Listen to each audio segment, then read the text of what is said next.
Kung talagang tuluyan na nga bang hindi na kaya ng kanyang isipan. Kagaya ng idinadahilan nito ni Kaufman.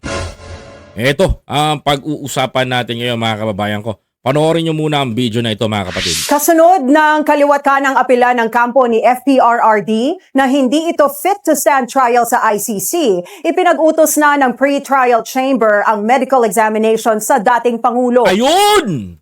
Layo nitong matukoy kung nasa tamang kondisyon ang Duterte Patriarch para humarap sa pagdinig. Narito ang Agenda Weekend Report ni Hannah T. Ayun na mga kababayan ko. Matataranta na ang mga